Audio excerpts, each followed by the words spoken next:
In this unbelieving and paradoxical generation, the devil Satan has severely corrupted Christianity.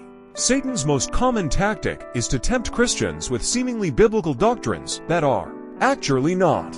The emergence of Christian denominations stems from doctrinal differences, and many of these denominational doctrines have been identified as heretical. Yet, some doctrines that do not align with biblical truth are still preached from the pulpits, corrupting the lives of Christians. Today, the most misleading doctrine is Sola Fide, translate or justified by faith alone, proposed by Martin Luther 500 years ago and translated as justified by faith alone in Calvin's Institutes of the Christian Religion. Only faith and justified by faith alone are concepts not found in the Bible.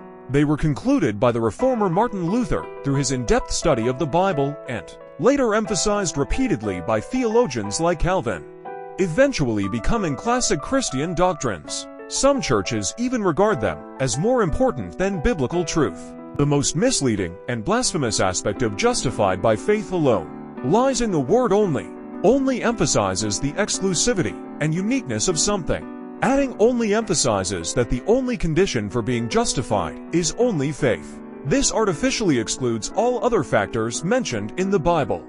Christian faith refers to believers' faith in Jesus Christ. Justification means that sinners are seen as righteous before God, and being justified results in the soul entering heaven in the future, receiving eternal life as promised in the Bible. The phrase structure of justified by faith alone is simple. With a little common sense about Christianity, ordinary believers can understand its meaning from the text. Just believing in Jesus can get you into heaven. This phrase also clearly implies just having faith is enough and nothing else needs to be done. Churches like to preach justified by faith alone because it easily prospers the gospel by simplifying the conditions for entering heaven, appealing to human nature's greed. Whether it's beef or eternal life, as long as it's cheap, everyone will want it. Today, most Christians are familiar with the concept of only faith, and many believe this doctrine must come from the Bible. But the absurd truth is that the Bible absolutely does not contain the phrase justified by faith alone. Not only is it not present today, but it was also absent 500 years ago, regardless of the version of the English Bible, or even the Greek Bible from 2,000 years ago. The phrase sola fide has never appeared. The Bible, consisting of 66 books written by dozens of authors, all understood the importance of faith, but not one dared to say justified by faith alone or only faith. Such harsh words. With today's advanced electronic technology, we don't need to search page by page, nor need to be proficient in Greek or Hebrew. Just by entering only and faith, we can confirm this fact. Let's listen to a parable, and we'll see how absurd justified by faith alone is. On Judgment Day, the Lord will judge the world in righteousness and the peoples in his faithfulness, the dead, great and small, standing before the throne. And books were opened. Another book was opened, which is the book of life.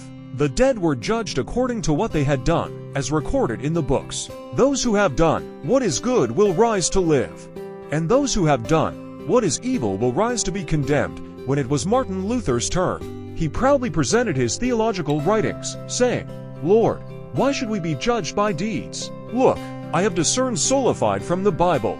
We should not be judged by doing good or evil. The Lord, being merciful, handed Luther an original text of the Bible, saying, 'All right, find justified by faith alone in it, and you'll be deemed righteous.'"